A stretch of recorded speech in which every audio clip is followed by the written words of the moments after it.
bom, deixa eu aguardar Marcelinho então fazer o mesmo processo, né? Vamos fazer o mesmo processo. Para concluir essa conversa de uns mais 15 minutos. Não vai ser mais do que isso não. Mais uns 15 minutos, que aí eu já esclareço algumas outras coisinhas que eu gostaria de perguntar, né? E estou tendo a oportunidade de fazer isso agora. Porque, como eu disse, eu, eu já tenho sete. A gente já tem 7 anos desse episódio todo aí, né? Todo esse processo aí, 7 anos se passaram. E 7 anos se passaram e eu nunca tinha conversado com ele a respeito de saída dele, de passagem dele pelo clube e tal. Então, Marcelinho, voltamos aqui. Eu não vou usar mais do que 15, 20 minutos, não. O papo tá bom, só para esclarecer alguns pontos, como eu estava dizendo aqui agora, você não estava ainda conectado, é a primeira chance que eu tenho de conversar com você. Antes, você ainda estava no clube e eu já tinha feito minha última entrevista lá atrás, né? No processo de intervenção, eu já estava praticamente na linha de frente da Antônio, então eu já não estava na imprensa naquele exato momento. Então, de lá para cá, não lhe ouvi. Eu fiz 780 programas na Metrópole, quase 4 anos do Papo Contilé, mas nunca tinha lhe convidado para participar. Então, eu estou tendo hoje a primeira oportunidade de tirar as minhas dúvidas e deixar que o torcedor que está lhe assistindo, que está nos vendo, faça o seu julgamento. Embora eu acho que o mais importante de tudo é aguardar a decisão da justiça, né? Eu não posso me ousar aqui a dizer que você é isso, que você é aquilo, ou que não é, se eu não conheço uma folha sequer do processo. Então, como é que eu vou dar uma opinião dessa, né? Agora, eu acho que isso tem independência para poder colocar as coisas no seu devido lugar, entendeu? Não estou dizendo que você seja santo, que você não seja pecador, não estou dizendo nada disso. Aliás, fazer até um esclarecimento aqui. Guilherme Belitani, quando ele deu a entrevista lá a Marinho, não sei se você escutou, ele disse logo no início, acho que foi a primeira resposta que ele deu. Não, eu tenho que gerir o clube por um todo. Ele não diferenciou 2013 para cá, não. Se a dívida existe, vamos trabalhar para... Me lembro que a frase foi bem assim, vamos trabalhar para pagar. Ocorre que o que eu quero é esclarecer, porque não tem isso na contabilidade do clube. Na visão dele, naquele momento, ele estava falando assim. Então, ele não... Como é que eu poderia dizer? Ele não titubeou no momento em que ele reconhece que ele é o gestor atual do clube, ele tem que arcar com os problemas do passado. Isso para fazer justiça também. Sim, mas eu estava perguntando, aí, eu não sei se você concluiu, você é sócio hoje, agora? Não. Não sou sócio hoje agora. Eu até me considero sócio, né? Por conta do que eu falei, mas não sou. Do ponto de vista deles, não sou. O que eu acho, inclusive, Tilé, aí quero fazer um registro, que é mais um erro dessa gestão, da gestão anterior, de quem me sucedeu depois do clube. Porque você falou muito bem. Eu tenho divergências, por exemplo, de pensamento com o ex-presidente Maracajá, mas dá para negar a importância de um presidente que foi bicampeão brasileiro. Então, uma homenagem a ele é uma coisa mais do que justa, assim como outros que passaram. Marcelo, o clube foi feito das pessoas que passaram. Ninguém na Bahia teve mais arranca-rabos com o Paulo Maracajá do que eu. Porque Pois eu defendi alguns jogadores, então, mas eu não posso deixar de reconhecer o valor dele. Claro. Como presidente do clube que conquistou o segundo título de campeão brasileiro.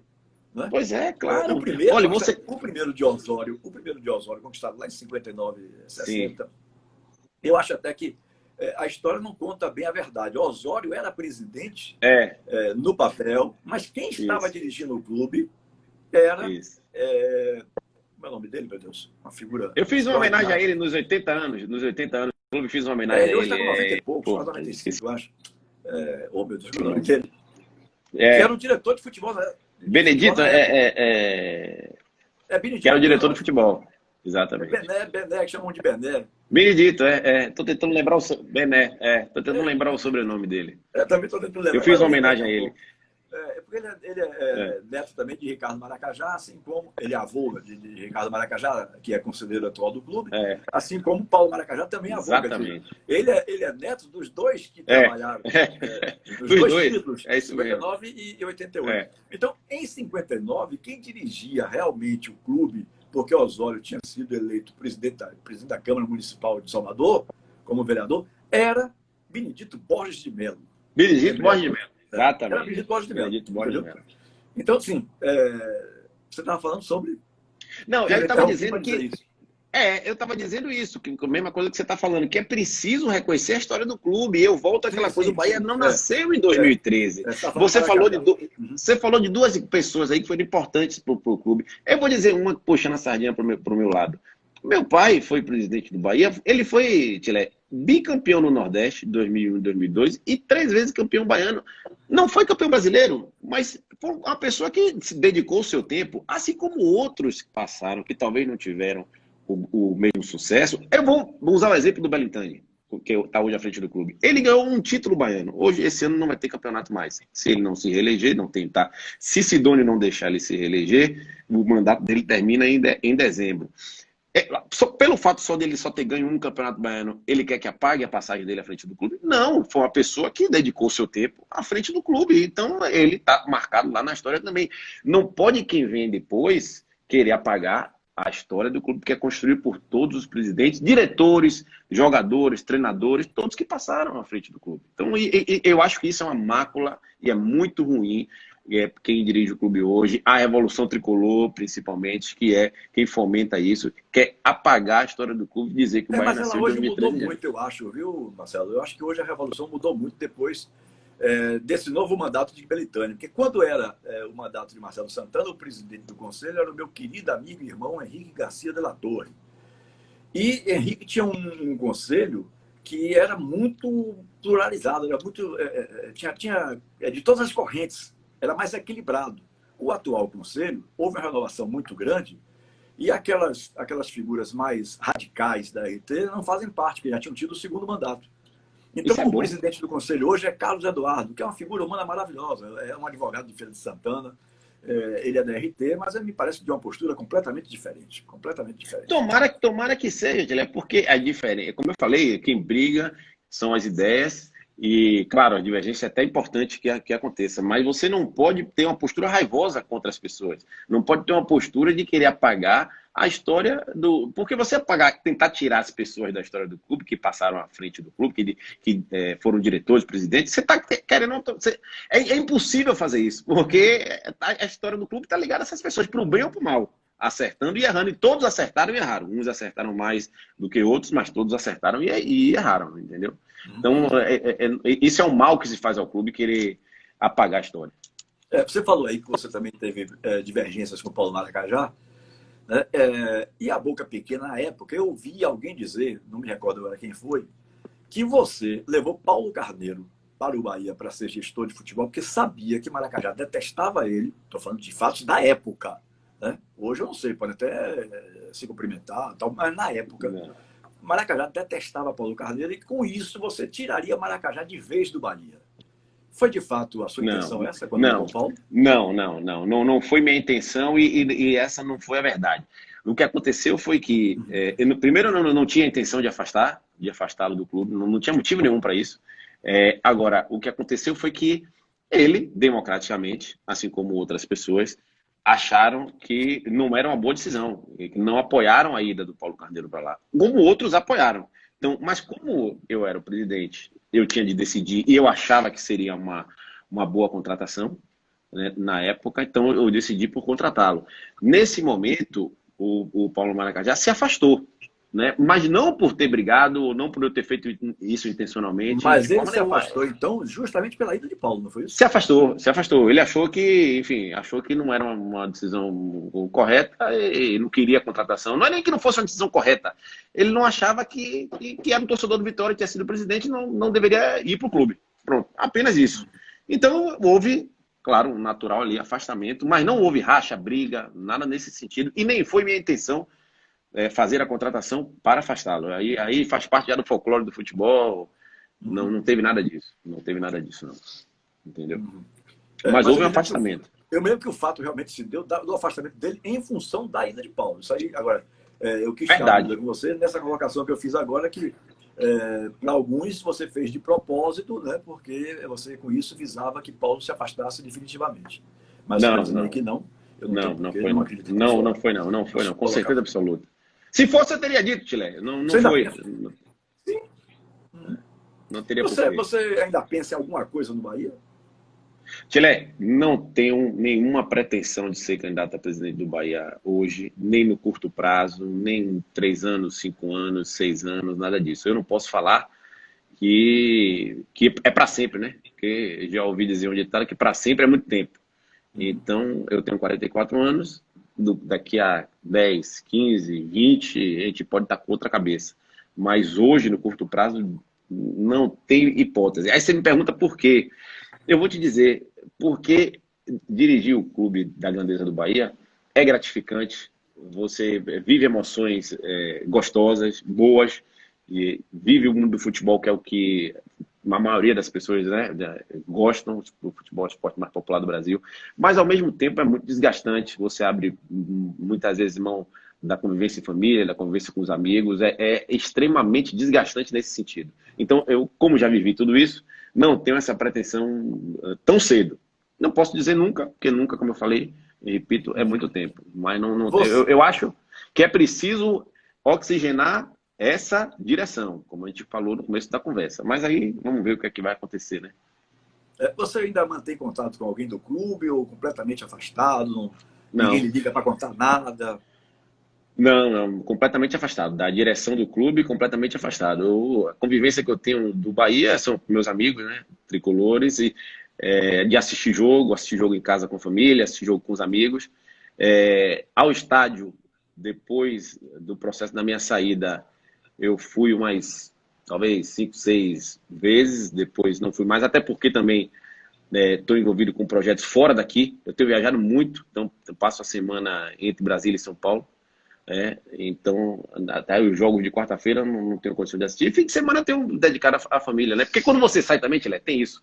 Embora já tenha muito tempo, são 7 anos, você quando sai passa a querer conviver, fazer coisas que você não teve a oportunidade de fazer por muito tempo. Eu dou sempre um exemplo. Eu tenho 4 filhos, né? Hoje é aniversário de minha esposa Érica, está aqui me olhando para a gente cantar os parabéns, né? Mulher que eu mais amo no mundo. Peça desculpa, você vai empatando demais, não, né? mas ela sabe, ela sabe. Mas assim, eu tenho 4 filhos. O mais velho vai fazer, né? O mais velho tem 15, o segundo tem 13. E eu tenho um casal de gêmeos de 6 anos, que nasceram justamente no mês da intervenção, né? No meio do processo da minha saída, que foi em junho de 2013. Então, eu costumo dizer que eu vivi coisas com os meus 2 mais novos, né? Que eu não vivi com os 2 mais velhos, porque o Bahia não permitia.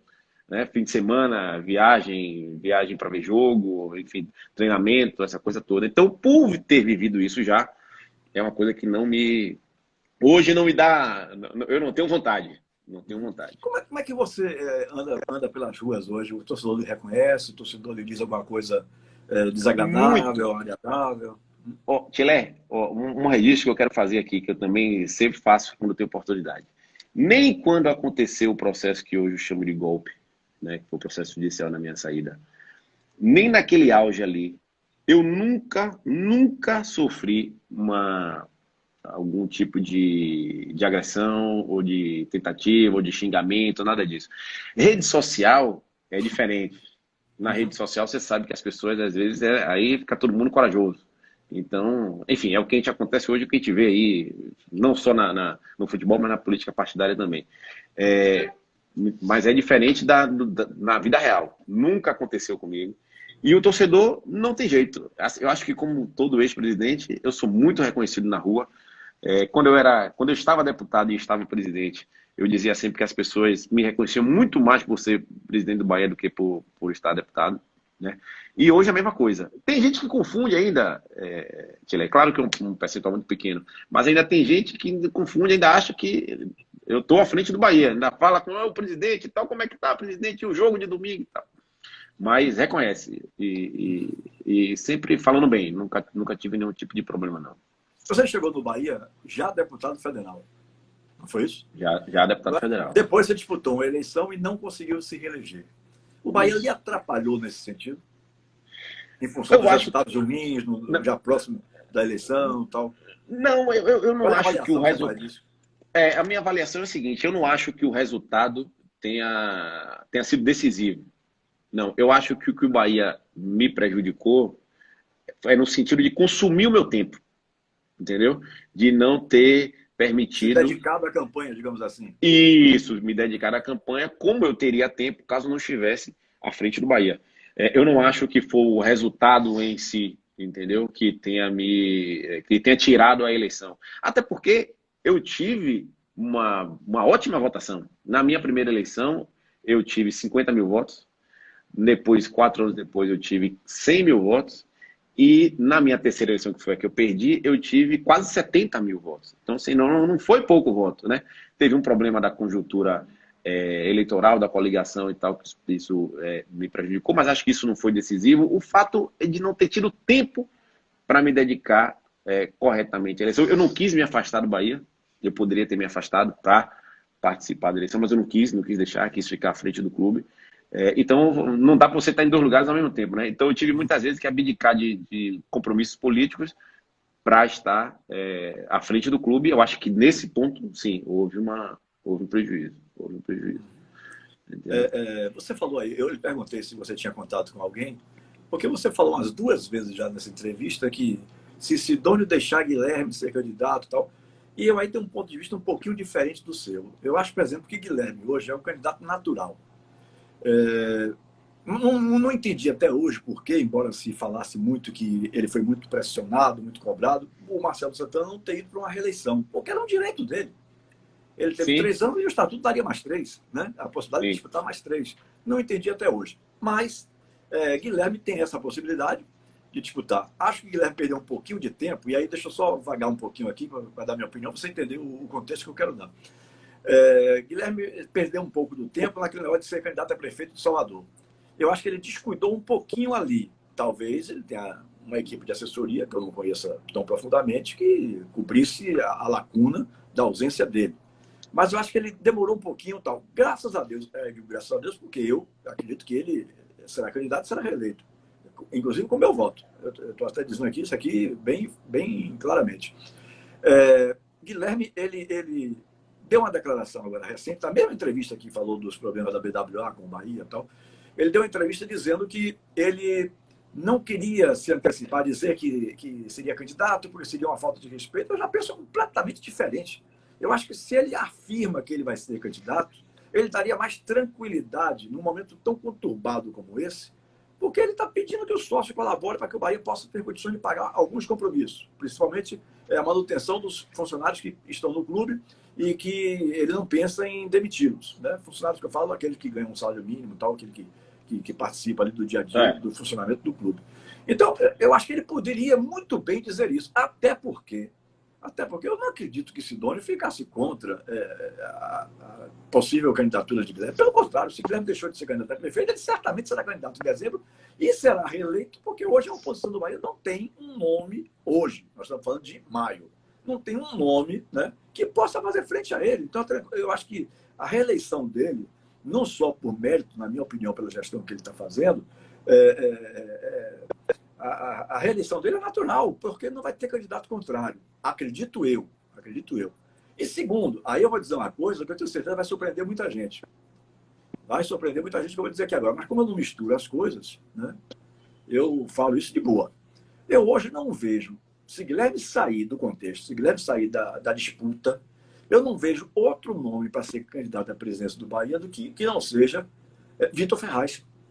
E aí você me pergunta, por que você defende a candidatura de Vitor se Guilherme não for candidato à presidência? Porque Vitor está lá desde o primeiro dia de Schmidt. Ninguém conhece mais o Bahia hoje do que Vitor Ferraz. Né? Ele foi como assessor jurídico na gestão de Schmidt, logo em seguida ele continuou como assessor jurídico na gestão de Marcelo Santana, e aí você vai vivendo os bastidores do dia a dia. Né? Encontrei com ele algumas vezes na Fonte Nova, na gestão de Marcelo, ele para lá e para cá, e depois ele se tornou o candidato a vice de Guilherme e foi eleito vice-presidente. Então, por que eu digo que eu não estou misturando as coisas? Porque ninguém me esculhambou mais, ninguém procurou mais me depreciar do que a Revolução Tricolor, sem nem me conhecer. Aquelas pessoas lá eu nunca tinha visto na minha vida. Né? Agora, só porque eu quis ser candidato, quis tentar ajudar o meu clube, eu fui bombardeado de um jeito, escarafunchado a minha vida toda. E como não encontraram nada, a única coisa que diziam é empresário, não pode ser mais candidato. O empresário não pode ser empresário, não pode ser presidente de clube.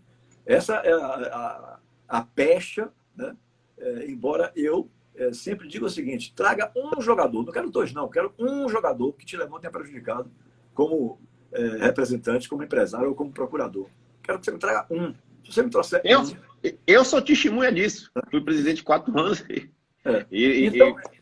Então, Marcelo, é o que eu acho assim, por isso que eu não estou entendendo, não entendi. Eu achei que alguém estava ali contando algumas coisas de bastidores, que eu não estou entendendo bem essa assunto. Não, deixa. Não poderia ficar contra. Eu acho que é tão natural a candidatura de Guilherme, e Guilherme será reeleito com facilidade. Eu acho que por mérito, embora eu acho que o futebol realmente, Marcelo Santana tenha sido até melhor do que ele, porque ganhou o Campeonato do Nordeste, além do Campeonato Baiano. Né? Esse ano, eu concordo com você, acho que ele não vai ganhar nada, porque Campeonato Baiano, para mim, não volta, não tem como, os clubes menores já dispensaram todos os jogadores, já fizeram os acordos que tinham que fazer, né? Então não vai ter mais Campeonato Baiano. É ilusão ficar dizendo que vai ter Campeonato Baiano, apesar da esperança do presidente Ricardo Lima. Então, nem Bahia nem Vitória vão ganhar nada esse ano. Nem Bahia nem Vitória, entendeu? Mas eu só vejo essas duas saídas. Guilherme ser candidato ou Vitor Ferraz, na minha opinião, seria o nome correto para ser candidato a presidente, pelo conhecimento profundo que ele tem hoje no dia a dia do clube. Mas deixa eu dizer, eu não discordo de você. Não, eu vou dizer, talvez eu não tenha me expressado bem, mas assim, eu concordo 90% com o que você está dizendo. Eu acho que hoje a gente, infelizmente, o Bahia não tem oposição, né? Não tem oposição ferrenha, não tem ninguém se dedicando a fazer oposição. E acho que isso é ruim. Isso é ruim, concordo com você, isso é ruim, isso é péssimo. Né? Preciso que tenha alguém para fiscalizar, para cobrar, exatamente. E não tem ninguém com tempo para fazer isso. Né? E não tem ninguém com essa disposição hoje. Amanhã, como você disse bem, dezembro é outra coisa, ano que vem é outra coisa, mas hoje eu não vejo isso. Agora, o que é que eu quis dizer? Assim, eu concordo com você. Eu acho que hoje, como a gente não tem oposição, como Bahia não tem, quando eu digo a gente, né, é porque eu sou oposição a ele. Não estou militando, mas sou oposição. Mas quando eu digo que a gente não tem oposição a essa direção, então, claro, você tem razão, a reeleição desse grupo, e como o Belintani é o presidente, ele tem a preferência possivelmente pode ter uma eleição tranquila. Você tem toda a razão nisso aí. Mas o que eu quero dizer é que o Guilherme Belintani, detalhando mais o meu raciocínio, é o seguinte: o Guilherme Belintani, ele não é oriundo da Revolução Tricolor. Ele não é simplesmente Bahia. Pois é, exatamente. Simplesmente Bahia. Simplesmente Bahia. Ele não é da Revolução Tricolor. E você até tem mais informação do que eu, mas até onde eu sei, né, a Revolução Tricolor e Sidônio, talvez Sidônio, né, em primeiro lugar, pela força política que tem, né, e a Revolução Tricolor em segundo lugar, é quem detém o poder político do clube. Então, meu raciocínio é o seguinte: Belintani, ele não pode dizer que é um candidato dele mesmo. Ele não pode, por exemplo, Tileca, que eu quis dizer. Sim, se ele disser, porque ele não tem o voto. O voto não pronto, ele não tem o voto. Ele não pode dizer assim: olha, o meu vice-presidente jurídico, eu não quero mais você aqui hoje, eu sou contra você e vou disputar a eleição sozinho. Ele não ganha. Então, ele tem que fazer uma política, agradar a Revolução Tricolor, agradar Sidônio. Esse foi o meu ponto. Se houver um racha, por exemplo, aí, entre esses dois candidatos que você falou, quem vai ganhar é o candidato de Sidônio e da Revolução Tricolor. Se não for Belintani ou se for o Vitor Ferraz ou qualquer um outro, vai ganhar do Belintani. Esse o meu ponto. Agora, eu concordo. Eu concordo com você. Se não houver um racha, ele é um candidato. Da Revolução não ter muita simpatia dos grupos, apesar da Revolução não ter muita simpatia dos grupos, pelo menos não tinha, né? Estou falando de anos atrás, a minha disputa foi em 2014, a minha segunda disputa, não tinha, mas o Vitor tem muita simpatia do pessoal do Simplesmente Bahia, que é um grupo que tem o Guilherme, entendeu? O Vitor tem. Pois é. Então eu percebo o Guilherme, acho assim, é o mais moderado da Revolução Tricolor. Sempre foi. Sempre foi. Ele foi meio radical no início, na primeira eleição. Né? Mas eu acho que Vitor evoluiu muito. E esses 7 anos dentro do clube, eu acho que colocam ele como possível candidato, sim. Talvez, eu acredito que vai acontecer o seguinte: Guilherme será reeleito e depois de Guilherme, desse próximo mandato, Guilherme não poderá mais ser candidato. Aí sim entrará o Vitor. Eu acredito que vai acontecer por aí se Guilherme sair candidato em dezembro. Pois é. O meu ponto é esse. Eu acho que se ele não compuser, se ele partir para um racha, ele não se realiza.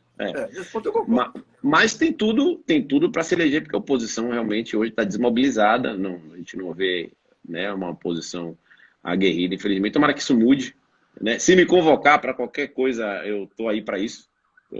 Não quero ser presidente hoje, mas eu acho que ele precisa ter uma posição para cobrar, né? E lá na frente é outra coisa. Como você disse, ele pode se eleger até em dezembro, mas 3 anos para frente de dezembro é muita coisa.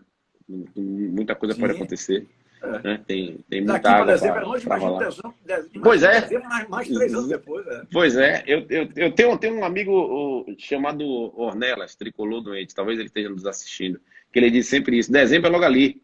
Então, o campeonato está começando. Quando está, agora não que está tudo parado, né? Mas alguns campeonatos estão rolando, ele diz sempre isso: dezembro é logo ali. Às vezes a gente vai bem ganhar 2, 3 jogos, mas o negócio pode. Tem que manter o ritmo até o final é importante e é difícil, não é fácil. Então, mas vamos ver. Torcer para que sempre aconteça o melhor. Né? Como eu digo, meus meninos estão aqui assistindo a live e quando o Bahia perde é um sofrimento. Então a gente não quer ver esse sofrimento, não. Queremos ganhar. Eu acho que não vejo, Tilé, um cenário bom para frente por causa dessa crise econômica que vem por aí, que é para todo mundo, mas para os clubes de futebol, para quem arrecada menos. Né? Embora a arrecadação do Bahia seja muito grande hoje, porque era 7 anos atrás, mas é muito menor do que são os clubes que estão lá na frente. Então nós vamos sofrer mais. Então vai ser preciso ter muita inteligência para poder conduzir isso. E eu anotei um ponto aqui, quero só voltar, eu já falei isso. Eu tenho essa outra discordância de você. Eu não acho que a gestão de Belintani tenha sido uma boa gestão. Bom, dizer que foi ruim também não. Respeitamos a opinião de um e do outro. Exatamente. Não vou dizer também que foi uma gestão, claro, não foi uma gestão desastrosa, o Bahia não caiu para a segunda divisão, etc. Mas o meu ponto de vista, talvez agora eu tenha achado as palavras para esclarecer melhor o que eu queria dizer. Eu acho que quando eu digo que não foi uma boa gestão é porque eu vejo o Bahia hoje numa situação que ele podia ter conseguido, que qualquer outra gestão poderia ter conseguido chegar muito mais longe e alcançar feitos melhores. Foi isso, é esse o meu ponto. Com o orçamento que o Bahia tem hoje, supostamente, como eles dizem, com a vida organizada, porque também isso é preciso, o papel aceita tudo, né? Isso é preciso depois que alguém entre lá, diferente, mostre que realmente é isso tudo mesmo. Então, mas se é tudo isso, se está tudo organizado, não pode o Bahia ser eliminado pelo Liverpool do Uruguai, não pode o Bahia perder para o Sergipe na Fonte Nova por 1-0, não pode o Bahia ser desclassificado na Copa do Nordeste como foi, não pode o Bahia perder 2 títulos para o Sampaio Corrêa, com 50 mil pessoas na Fonte Nova, 2 títulos não, um só, né, mas 2 jogos contra o Sampaio Corrêa. Enfim, então eu acho que foi o fim da picada, com 50 mil pessoas na Fonte Nova, não consegui fazer um gol. Então, assim, esse é o meu ponto. Eu acho que agora eu achei as palavras certas. A gestão poderia ter sido muito melhor. Então, por isso que eu digo que não foi uma gestão boa. Não foi desastrosa, claro que não. O Bahia não caiu para a segunda divisão, etc. Mas, enfim, nós ganhamos um campeonato baiano por Vitória, porque se o Bahia não ganhasse aquele jogo das galinhas, o Bahia talvez não se classificasse para as finais. É bom lembrar isso. A gente entrou naquele jogo ali pressionado, né? Graças a Deus aconteceu o que aconteceu. Nós, enfim, ganhamos o jogo e, enfim, nos classificamos e vencemos o campeonato. Então, acho que no mais importante, que é no campo, no mínimo ele não tem muita sorte. Bom, Marcelo, como eu fazia lá no Papo quando estiver na Rádio Metrópole, eu sempre perguntava assim no final da entrevista. Deixei de lhe perguntar alguma coisa que você queria falar? Fique à vontade com a sua... Não, Tilé, não deixou. Finais. Eu acho que a gente falou tudo que era importante sobre o Bahia. Eu quero dizer que estou muito feliz. Sim, me lembrei de uma coisinha a mais. Diga. Agora, para não deixar de perguntar. Você controlava, ou alguém ligado a você, controlava se o cara queria ser sócio, não aceita, bloqueia. E por isso o Bahia tinha tão poucos sócios, 300 e poucos sócios, mais ou menos, ao final da sua gestão? Não, isso criou-se vamos dizer assim, essa imagem, esse folclore, a palavra é essa, esse folclore de que a gente não deixava o sócio ser sócio. Na verdade, eu vou até falar a palavra, dizia que Rui Acioli, que era presidente do conselho naquela época, não permitia que as pessoas se associassem. Mais ou menos que manobrava, isso, a palavra é essa, que manobrava. Mas a verdade, Tilé, é que é o seguinte, o que acontecia é que essa cultura do torcedor se associar ao clube ela realmente começou por ali, em final de 2012, 2013, 2014, 2011. Antes disso, a verdade é que nós não tínhamos no futebol brasileiro essa cultura do torcedor se associar, entendeu? Então, assim, eu acho que talvez, se você me perguntar, você poderia ter sido como presidente, uma das coisas que você não enxergou foi que já existia esse mercado latente do torcedor querendo virar sócio e não foi mais agressivo nesse sentido, pode ser, mas nunca teve uma determinação no sentido de, não vamos associar o torcedor, até porque a eleição era no conselho, então não tinha nenhum sentido do porquê não associar, não deixar o torcedor virar sócio, entendeu? A minha eleição foi uma eleição no conselho, então não mudaria nada se o Bahia tivesse, porventura, 15 mil, 20 mil, 30 mil, 50 mil sócios, mas naquele momento não era uma cultura do futebol. Não era direta, não era o sócio que não era direta. Não tinha motivo para a gente bloquear, entendeu? Agora, se você disser assim, talvez foi uma falha que você teve, não ter percebido que já havia um movimento de mudança no futebol brasileiro, no sentido do torcedor virar sócio, porque isso veio com muita força nesse período aí, 2011, 2012, 2013, veio crescendo. Hoje a gente já tem essa cultura do torcedor querer se associar, né? Mas não tinha, respondendo objetivamente, não tinha essa determinação, não vamos deixar ser sócio, até porque a eleição era no conselho, como eu falei, então não interferiria em nada, apenas nas reuniões de assembleia, mas isso não teria nenhum problema, entendeu? Amigo, muito obrigado, viu, pela sua participação aqui, agradeço a sua participação, inclusive prolongada, porque a gente fez uma segunda entrada, né? E deixa aí à vontade para você dizer o que quiser falar aí nesse finalzinho. Eu que agradeço, a oportunidade, eu acho que a gente falou sobre tudo. Espero que a gente tenha um ano, esse ano mais não, né, que não tem mais futebol, mas que o ano que vem a gente tenha alegrias com o nosso tricolor. Um prazer estar falando com você, muito tempo que a gente não se falava, e sempre à disposição. O papo foi legal, demorou aqui 1h30, mas passou muito rápido, e sempre que a gente tiver a oportunidade, eu estou à disposição de novo. Um abração para você aí. Obrigado, Marcelo. Grande abraço, viu? Muito bem. Hoje eu conversei com o ex-presidente do Marcelo Guimarães Filho, aqui no nosso Papo com Tilé em live.